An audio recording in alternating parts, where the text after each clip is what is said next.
بالله من الشيطان الرجيم بسم الله الرحمن الرحيم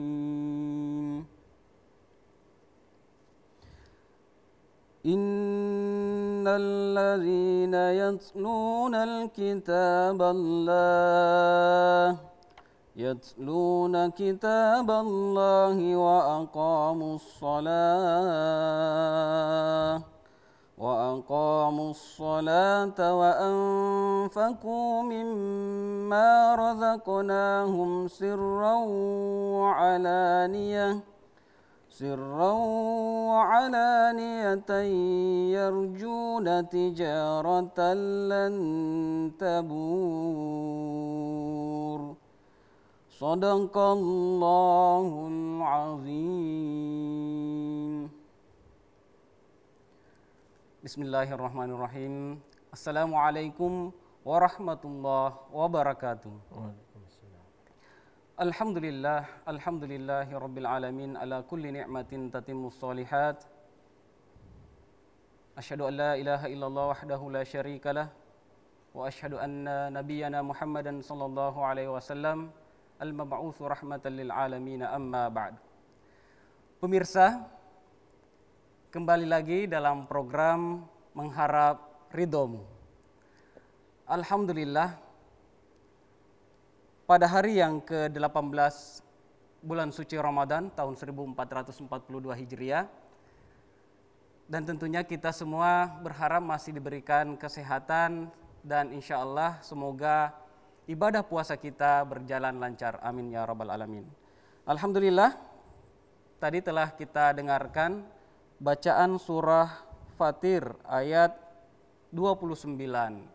Dan insya Allah ayat ini akan menjadi materi kita hari ini dan akan membahas terkait dengan membaca Al-Quran, ya, perspektif Al-Quran. Dan alhamdulillah di tengah-tengah kita telah hadir Ustadz Rahmat Ja'far yang insya Allah akan menemani saya untuk membahas lebih jauh, ya, terkait dengan membaca Al-Quran, perspektif Al-Quran. Kita sapa dulu. Assalamualaikum Ustaz. Waalaikumsalam warahmatullahi wabarakatuh. Alhamdulillah, sehat Ustaz ya? Sehat alhamdulillah. Insyaallah.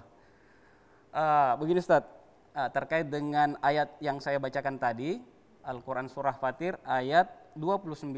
Seperti apa Ustaz isi kandungan atau penjelasan dari ayat tersebut? Silakan Ustaz. Baik, bismillahirrahmanirrahim. Alhamdulillah, assalatu wassalamu ala rasulillah wa ala alihi wa ashabihi wa mawala, amma ba'd. Ayat ini memang turun dalam konteks orang-orang yang beriman, yang senantiasa tilawah, ya, membaca Al-Quran, kemudian mendirikan sholat dan berinfak di jalan Allah Subhanahu wa taala dalam keadaan sirran wa alaniyah, baik sembunyi-sembunyi maupun dalam keadaan terang-terangan. Dan itu pernah kita bahas pada hari ke-12 ya, Ramadan. Innal ladzina yatluna kitaballah, sesungguhnya orang-orang yang tilawah, yang tilawah membacakan Al-Quran, ya, wa aqamus sholat, dan mendirikan sholat, wa anfaqu mimma razaqnahum sirran wa alaniyah, dan mereka berinfak, ya, dari apa yang kami berikan kepada mereka, baik dalam keadaan sembunyi-sembunyi maupun terang-terangan. Tujuan mereka hanya satu, yarjuna tijaratan lan tabur. Mereka mengharapkan dari Allah Subhanahu wa taala perniagaan yang tidak akan pernah rugi. Ya, tidak akan pernah rugi. Karena berniaga ini ada jenisnya dengan manusia, ada niaga juga jenisnya dengan Allah Subhanahu wa taala. Jenis perniagaan dengan Allah ini sebetulnya lebih kepada infak di jalan Allah. Man dzalladzi yuqridullaha qardan hasanan yudha'ifhu lahu ad'afan katsira. Siapa yang meminjamkan Allah? Pertanyaannya, apakah Allah butuh pinjaman? Ya, tidak mungkin, Allah yang ngasih. Maksudnya adalah orang yang membantu saudaranya berinfak di jalan Allah, meringankan kebutuhan orang lain, maka dia sama dengan membantu Allah. Sama dengan membantu Allah. Maka bantuan dia itu Allah akan lipat gandakan balasannya. Ya, akan Allah lipat gandakan balasannya. Nah, bacaan Al-Quran ini adalah sesuatu yang tidak boleh terlepas dari diri seorang mukmin. Ya, apalagi dia kemudian memiliki banyak beban dalam dakwah, ya. Dia harus lebih dekat dengan Al-Quran, sebab Al-Quran ini adalah petunjuk, ya, ibarat kompas, dia adalah kompas. Kalau dia mahir berjalan, ya, kemudian dia kuat fisiknya tapi tidak punya kompas, maka dia akan tersesat dan pada akhirnya juga dia akan mati. Karena dia tidak akan keluar dari tempat yang dia tersesat tersebut. Nah, kompas ini adalah Al-Quran, hudal linnasi wa bayyinatin minal huda wal furqan. Dalam ayat lain misalnya alif lam mim dzalikal kitabu la raiba fihi hudan lil muttaqin. Jadi kitab Al-Quran ini dia sebagai kitab petunjuk dan kitab pahala. Nah, kitab petunjuk dan kitab pahala. Nah, kebanyakan kita memahami Al-Quran itu sebagai kitab pahala. Kita membaca Al-Quran dalam konteks untuk mendapatkan pahala. Ya, jarang sekali di antara kita yang membaca Al-Quran dalam konteks untuk menemukan hidayah, mendapatkan petunjuk Allah Subhanahu wa taala. Dan karena itu bisa kita bahasakan bahwa Al-Quran ini bukan semata-mata kitab pahala, tapi juga sebagai kitab hidayah.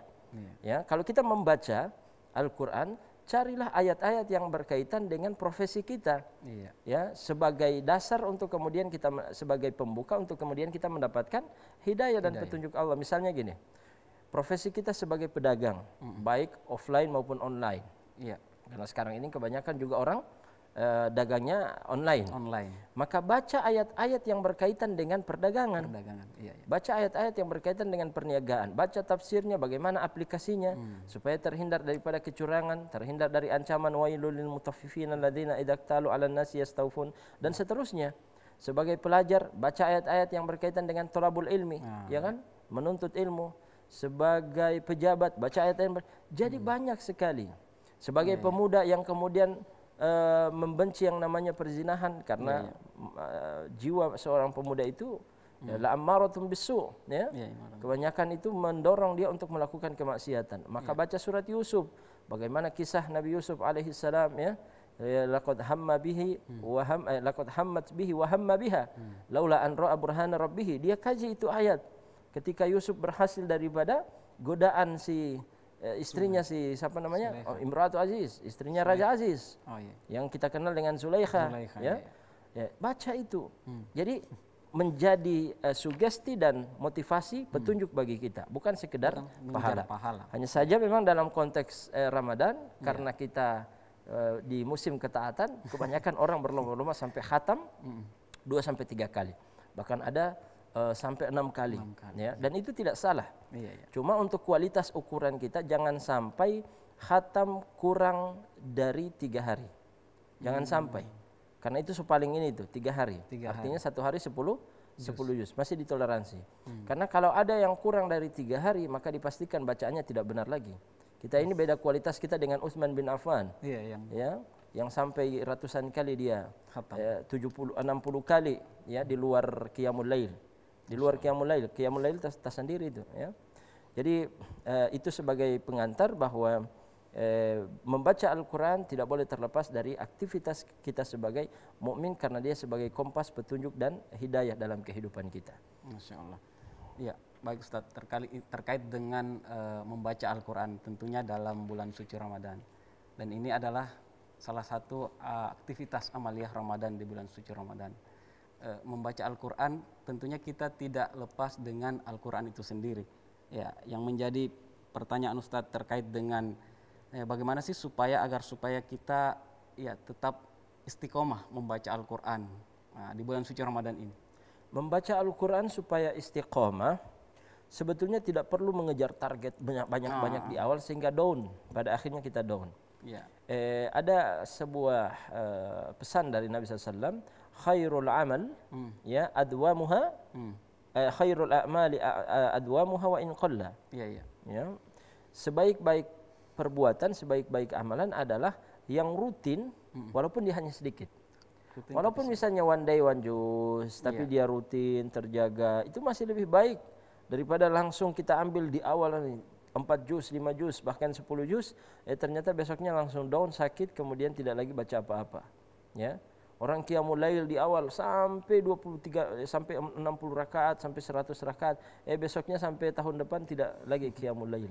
Jadi Jangan langsung start, ibarat orang yang ini pemanasan dulu, ya. Kemudian itu akan terjaga stabilitasnya. Jangan di awal langsung ditumpuk, langsung berat, kemudian pada akhirnya down dia. Nah, untuk menjaga rutinitas kita bacaan Al-Quran kita, jangan memaksakan diri harus banyak, mengejar pahala yang banyak, tapi ternyata kita tidak tahu apa yang kita baca. Ya, saya kadang-kadang kalau disuruh pilih, dikasih opsi, bagusan mana Ustaz? Yang khatam berkali-kali atau hanya satu kali khatam tapi dengan terjemahannya. Maka saya katakan lebih bagus orang yang khatam satu kali beserta terjemahannya. Karena ada yang pasti yang dia fahami dari apa yang dia baca, daripada baca terus kemudian dia tidak fahami apa yang dia baca. Nah, sekali lagi, kalau kitab Al-Quran hanya kitab pahala, maka khatam berkali-kali. Tapi masalahnya Al-Quran ini hudan lil muttaqin, ya wal furqan. Ya, minal huda wal furqan. Berarti kitab petunjuk. Ya, adapun kitab pahala itu bonusnya. Ya, kitab petunjuk ini yang harus kita prioritaskan. Kualitasnya Ustaz, ya? Kualitasnya. Bukan kuantitasnya. Bukan kuantitas, betul. Nah, jadi begitu. Baik Ustaz, ini juga terkait dengan kalau orang kan sudah lancar bacaannya. Nah, juga di antara beberapa masyarakat mungkin masih terbata-bata Ustaz. Nah, ini bagaimana supaya semangat mengajinya ini lebih ini, karena saya mengaji saja baca huruf per huruf saja masih susah. Ada orang yang memang bacaan Qur'annya mohon maaf kualitasnya rendah, ya. Tajwidnya bermasalah, makharijul hurufnya juga dia kesulitan. Tapi ingat, yang Allah lihat itu usaha. Pertama usaha belajar dulu, sambil belajar mengaji. Jangan tunggu nanti sudah lancar kemudian baca Qur'an, ya.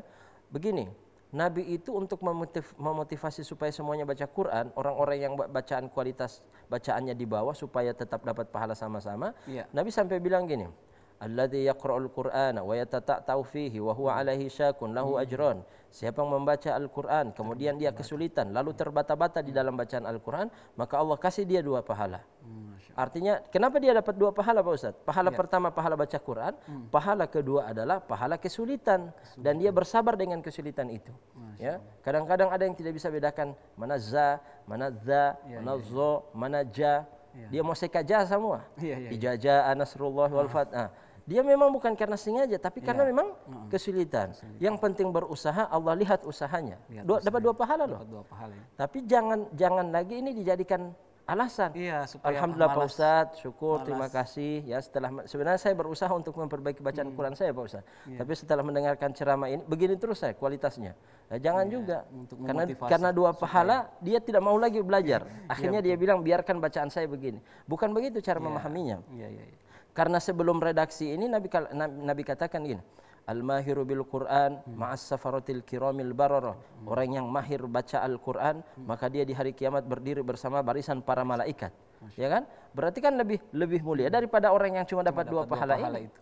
Ya, belum tentu di mana posisinya kan gitu. Ini sudah dipastikan bersama kerumunan para malaikat Allah. Jadi jangan bersedih hati orang-orang yang bacaan Qur'annya masih di bawah. Jangan malu. Jangan. Yang malu itu Anda muslim, Anda mukmin, tapi tidak baca Qur'an. Apalagi di bulan Ramadan, Ustaz ya? Iya, apalagi bulan Ramadan. Dan orang yang tidak suka baca Qur'an, jangan mencela orang yang bacaan Qur'annya masih berantakan. Anda memang bagus, tapi masih lebih baik dia yang bacaan Qur'annya berantakan masih mau mengaji. Daripada Anda yang bagus bacaannya, tapi setahun sekali mengaji. Nah, kira-kira begitulah. Bahkan Ramadan tidak mau mengaji.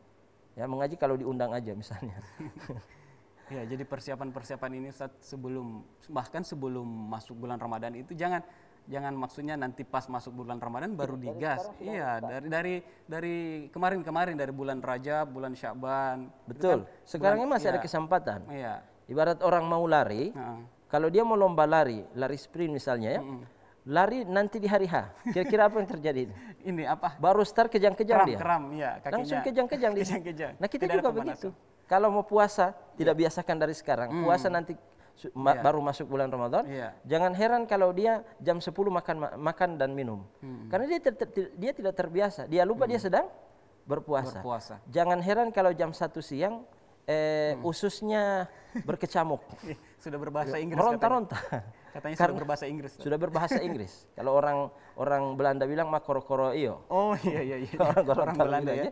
Ya maksudnya apa? Dia tidak terbiasa berpuasa. Kaget. Iya. Ya. Betisnya kaget gara-gara tidak ada muqaddimah, tidak ada pemanasan. Tiba-tiba imamnya 8 rakaat. 8 rakaat kan lebih baik bacaannya panjang.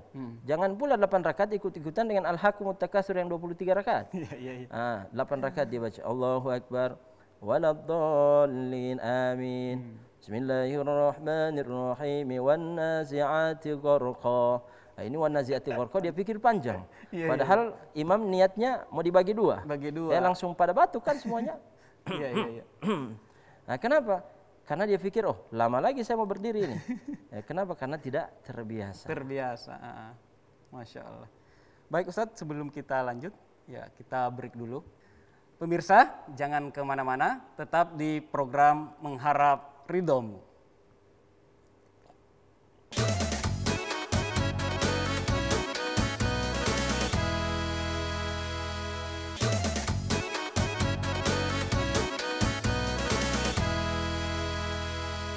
Kembali lagi dalam program Mengharap Ridhomu.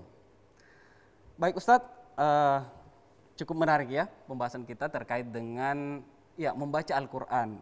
Ya, bagaimana supaya semangat kita dalam bulan suci Ramadan ini tetap stabil dalam membaca kalimat-kalimat atau ayat-ayat Allah Subhanahu wa taala. Dan tentunya Ustadz, kita ada pertanyaan ini dari masyarakat Gorontalo. Ini ada pertanyaan pertama dari Saudara Dandi. Saudara Dandi di Tanggi Kiki. Tanggi Kiki. Untuk pertanyaan Ustadz, kita lihat videonya. Assalamualaikum warahmatullahi wabarakatuh. Ustadz, saya Dandi dari Tanggi Kiki ingin bertanya, siapakah yang dilaknat dalam Al-Quran? Mohon jawabannya. Terima kasih. Wassalamualaikum warahmatullahi wabarakatuh. Siapa-siapa saja itu Ustaz? Yang dilaknat dalam Al-Quran. Yang dilaknat dalam Al-Quran orang-orang Yahudi. Dibenci dalam Al-Quran orang-orang Nasrani. Ya, jadi al-maghdub alaihim yang dilaknat itu adalah orang-orang Yahudi, waladdallin orang-orang yang tersesat itu adalah orang-orang Nasrani. Ya. Kenapa? Karena mereka mengingkari risalah Allah Subhanahu wa taala, kemudian kafir kepada Allah Subhanahu wa taala. Dan bahkan orang-orang Yahudi itu kan Allah sebut dengan khanazir, ya. Dalam Al-Qur'an mohon maaf disebut dengan babi, ya. Ya, karena kenapa? Karena orang-orang Yahudi itu dia pembangkangan terhadap Allah, nabi yang mereka ada nabi, bosan dengan nabi dibunuh. Datang lagi nabi berikutnya enggak suka dibunuh. Ada nabi tiba-tiba datang kepada Nabi, tolong utus kepada kami raja.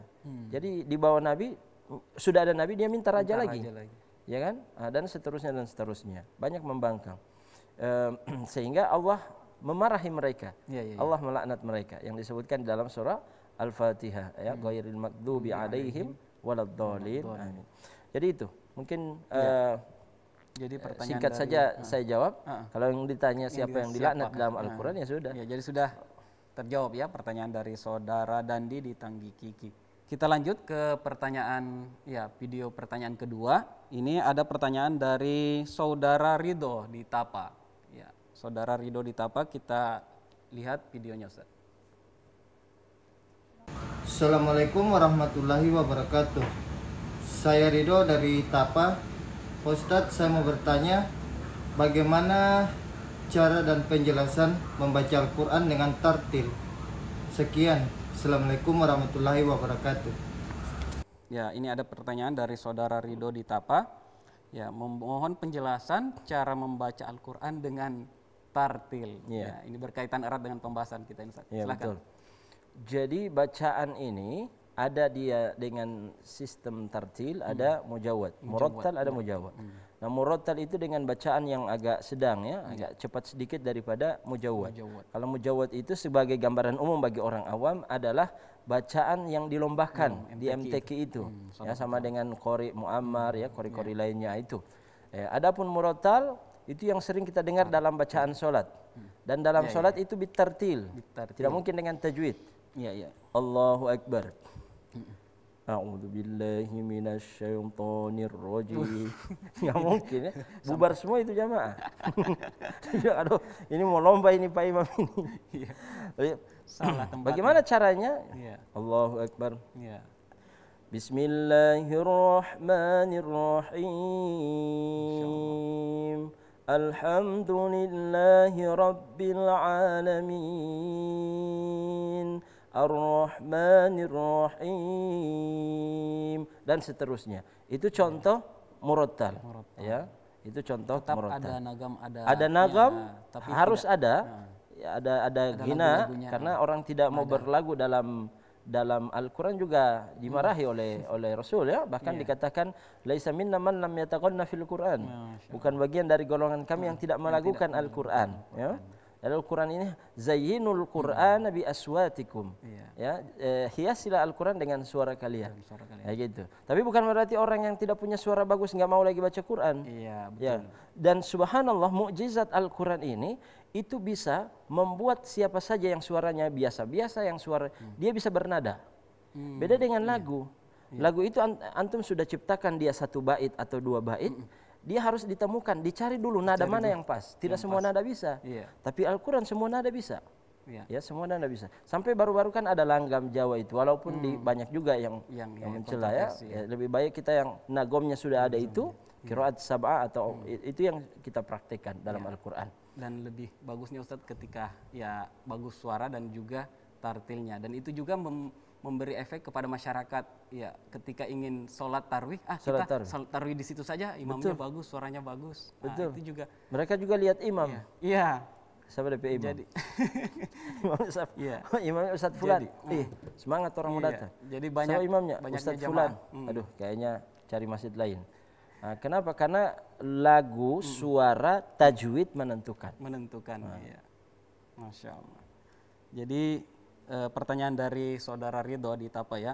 Jadi sudah tadi kita ya melihat penjelasan atau mendengarkan ulasan penjelasan dari Ustadz ya terkait dengan bacaan Al-Quran dengan tartil. Jadi ada dua ya, ada tartil dan ada mujawwad. Jadi ada tartil, ada mujawwad. Iya. Oke Ustadz.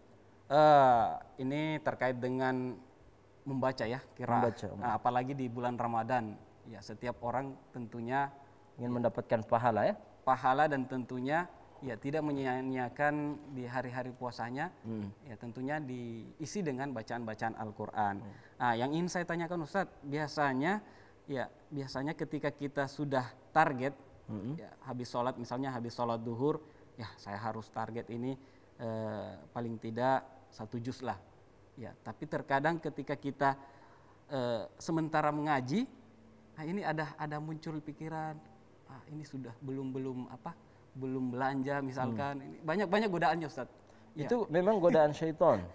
Sama persis ketika kita sholat. Jangankan mengaji, yang memang kapan saja bisa kita tinggalkan. Sholat saja itu setan akan datang untuk kemudian mengganggu. Ketika kita Allahu Akbar, setan akan datang kan? Udkur kada hatta la yadril musalli kam shalla. Ya, ingat ini sampai orang yang sholat itu tidak lagi ingat berapa rakaat dia sholat. Ini saya sudah sholat 3 rakaat atau 4 rakaat. Dan itu perbuatan setan itu. Begitu juga dengan orang yang sudah 3 hari cari-cari kunci motornya, ya kan? Tiba-tiba setan ingatkan kunci motor yang bikin kamu berantakan rumah tangga kamu dengan suami kamu itu di atas lemari misalnya, padahal di atas bukit misalnya. Gara-gara kunci motor, setan ingatkan di dalam sholat. Begitu juga dengan bacaan Quran, yang kapan saja bisa kita tinggalkan kan? Iya betul. Ya, itu kan bukan hukum wajib. Tidak ada batasan waktu. Bisa saya tunda, mumpung masih ingat nih. Pergi ke pasar. Itu gangguan syaitan sampai kita tidak bisa baca Al-Quran. Waktu kita terlewati tidak baca Al-Quran. Makanya kenapa kita harus bertaus kepada Allah sebelum baca Al-Quran? Itu dalam rangka melindungi diri kita dari bisikan-bisikan syaitan, ya. Wa idza qara'tal Qur'ana fasta'id billah. Dan jika kamu membaca Al-Quran maka bertaus kepada Allah, karena setan ini memang luar biasa. Dia mau cari temannya tidak baca Quran. Kan gitu. Tapi terkadang saya Ustaz melihat ya beberapa masyarakat yang memang betul-betul di masjid mengaji sampai berjam-jam, itu seperti apa Ustaz? Supaya itu memang karena hati mereka itu sudah melekat dengan Al-Quran. Jadi hati mereka itu sudah dekat dengan Al-Quran. Karena Al-Quran ini dia ibarat unta. Dia ibarat unta. Kalau kita lepaskan dia akan pergi. Kalau kita tidak dekati, kita tidak jaga, dia akan pergi jauh. Ya, dia akan menjauh dari kita. Ya kan? Semakin kita menjauh dari Al-Quran, semakin Al-Quran menjauh daripada kita. Dan perlu kita tanamkan motivasi baca Quran itu dengan pahala. Ya minimal kalau memang tidak motivasinya bukan hidayah, ya pahala aja dulu. Man qara'a harfan min kitabillahi falahu bihi hasanah.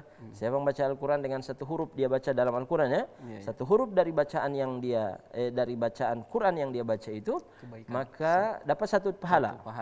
Ya, kemudian la aqulu alif lam mim harfun. Kata Nabi, saya tidak mengatakan alif lam mim. Saya tidak katakan alif lam mim ini satu huruf. Tapi alif satu huruf, lam satu huruf, mim satu huruf. Ya, wal hasanatu bi asyri amsalihha, dan setiap satu huruf ini satu kebaikan dilipat gandakan 10. Berarti baru alif lam mim sudah 30. Akhirnya dia baca alif lam mim. Sadaqallahul azim. Bilang boleh jawab Ustaz. Yang penting tiap hari ada pahala 30. Jangan mati juga di alif lam mim. Iya.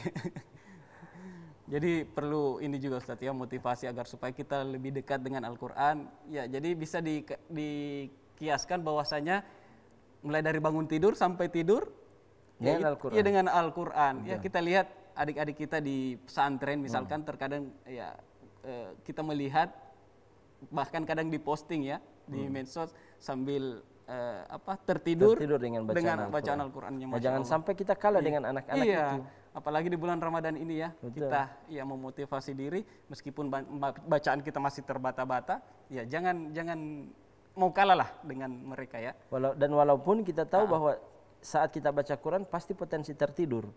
Iya, itu jangan yang langsung perlu dihindari itu. Mau baca Quran pasti minta tidur, langsung tidur aja. Jangan, baca Qurannya dulu. Terlepas dari tertidur atau harus tidak, melawan godaan itu. Ya, lawan dulu. Ternyata tertidur, ya sudah qadarullah. Yang tadinya dia baca Quran, sekarang Quran baca pada dia. Iya, jadi harus dilawan dulu supaya lama-kelamaan ketika kita sudah asyik dengan bacaan-bacaan Quran, ngantuk itu hilang ya Ustaz. Betul. Ya? Dan pilih waktu. Saya juga sarankan untuk baca Quran pilih waktu juga. Jangan pilih setengah 1, jam 1, jam 2 yang memang waktu-waktu ngantuk. Iya. Apalagi pagi-pagi beraktivitas kan. Betul. Baca Quran paling bagus adalah ba'dal fajri, salat subuh. Tidur awal waktu, bangun fresh. Habis subuh masih fresh, baca Quran. Inna Qur'anal fajri kana mashhuda. Karena bacaan Al-Quran yang dilakukan di pagi hari disaksikan oleh malaikat. Masya Allah. Gitu, disaksikan oleh malaikat. Nah, kalau kita di kantor jam 1 baca Quran, disaksikan oleh Pak Gubernur. Oke ya, baik Ustaz. Sangat menarik ya pembahasan kita terkait dengan ya membaca Al-Quran. Namun ingin saya tekankan di sini Ustaz, bagaimana supaya ketika kita disibukkan dengan aktivitas di bulan Ramadan, tidak ada waktu untuk membaca Ustaz. Ya, bagaimana ini agar supaya kita juga mendapatkan pahala, bisa mungkin dengan aktivitas lain atau misalkan mendengarkan Al-Quran, itu boleh Ustaz? Ya. Baik. Tanpa misalkan langsung bersentuhan dengan Al-Quran. Iya.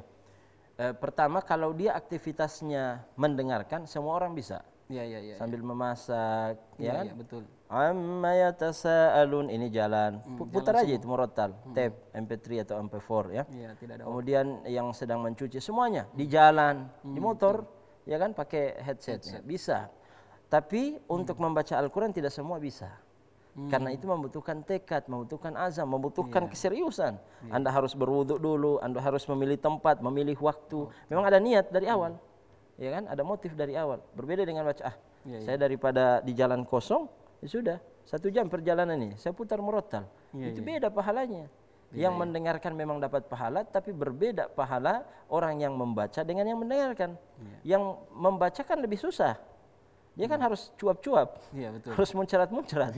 Ya, pahalanya lebih daripada yang sekedar bermodalkan telinga. Itu ya, memang dapat pahala. Maksud saya Ustaz, mungkin ketika waktu luang membaca, tapi kan ada aktivitas yang kita lakukan di bulan Ramadan. Dan tentunya supaya tidak sia-sia, kita mendengarkan. Jadi jalan dua-duanya.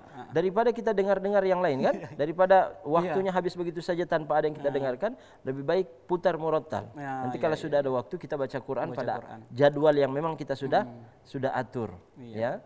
Karena ingat, apa yang kita dengarkan itu yang akan terekam di dalam hati kita, dan waktu mati itu yang akan keluar dari lisan kita. Maka jangan heran kalau ada orang yang tanpa ditalkin dia bisa mengucapkan la ilaha illallah atau keluar bacaan Quran. Karena memang itu yang terekam. Dan jangan heran pula kalau ada orang yang sakaratul maut ditalkin la ilaha illallah, yang keluar dari dia lagu-lagu dangdut. Di mana, di mana, di mana. Akhirnya waktu dia mati, ruhnya gentayangan di mana-mana. Karena yang tiap hari dia dengar ya lagu itu. Dangdut, masih pagi-pagi dangdut, pengantar tidur dangdut. Ya, itu yang akan keluar ketika sakaratul maut. Allahu taala a'lam bissawab. Masya Allah. Jadi semangat untuk membaca Al-Quran ini betul-betul ya, tidak hanya di awal saja, ya, akan tetapi baik di awal, di pertengahan, dan di akhir. Ya, itu semangatnya tetap konsisten ya. Ya, dan tentunya apalagi di hari ke-18 Ramadan ini, ya kemarin sudah hari ke-17 ya berkaitan dengan nuzulul Quran. Ya, jadi semangatnya lebih ditambah lagi untuk ya mencintai dengan membaca Al-Quran. Baik Ustadz, sangat menarik pembahasan kita. Namun kita harus break dulu, ya. Pemirsa, jangan kemana-mana, tetap di Mengharap Ridhomu.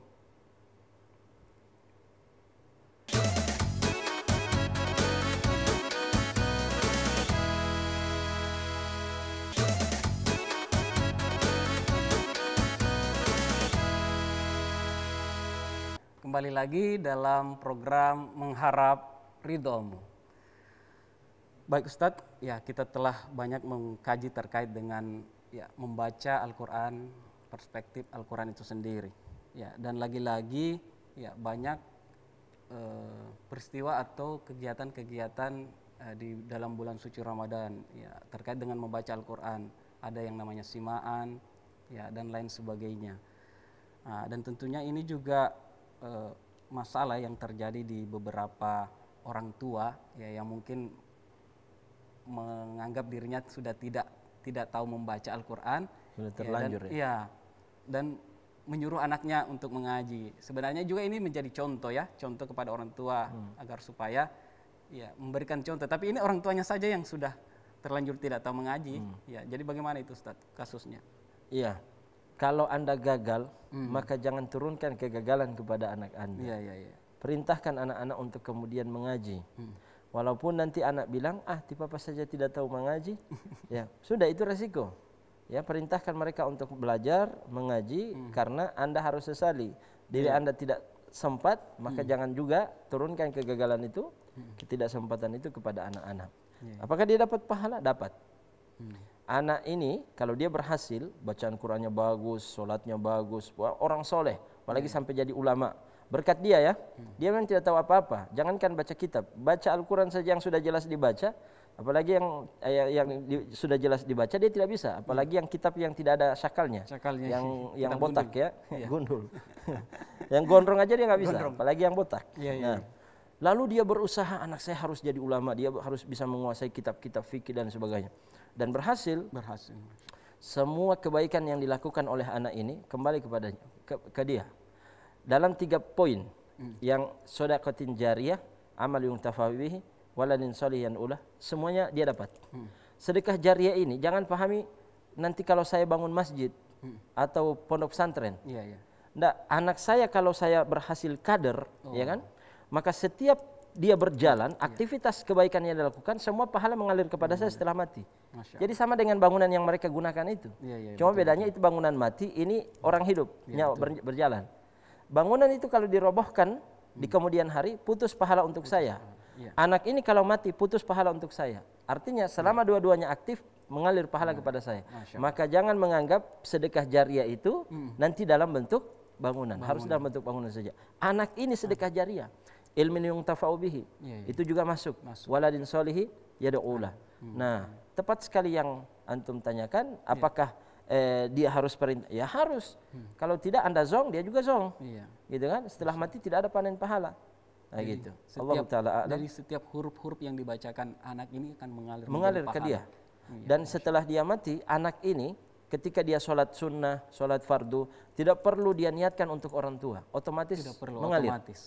Kalau saya, kalau saya meninggal, ya antum mau bersedekah pahala sholat 2 rakaat ya, sholat sunnah untuk saya, harus antum sebutkan, ya Allah saya persembahkan 2 rakaat ini pahalanya untuk Ustadz Rahmat Jafar, baru sampai. Ya, kalau tidak antum sebutkan tidak sampai karena kita tidak ada hubungan nasab. Iya, tidak ada nasab. Tapi kalau orang tua, anaknya melakukan apa saja, ya kebaikan ya, keburukan tidak. Kebaikan, ya. Nah, itu otomatis mengalir kepadanya, disebutkan namanya atau tidak. Kenapa? Alasannya dulu. Karena anak itu adalah harta dari orang tuanya, yang kedua anak itu adalah hasil usaha jeripaya dari orang tuanya. Allah taala a'lam bissawab. Nah, ini kaitannya juga dengan anak-anak Ustadz. Ya, karena anak-anak ini kan masih banyak main Ustadz. Ya, bagaimana menjadikan anak ini agar supaya cinta dengan Al-Qur'an. Ya, seperti apa Ustadz? Mungkin ada tips. Iya, tips-tips. Ya, karena kebanyakan anak-anak hobi bermain. Ya. Ya. Memang begini, anak-anak ini kan memang waktunya, zamannya itu untuk bermain. Iya. Ya, berbeda dengan kita.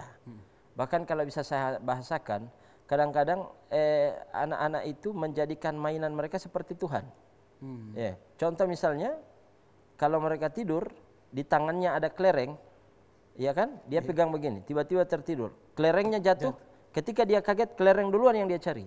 Mana kelereng saya? Gitu. Kalau kita dewasa kan tidak mungkin seperti itu. Ya.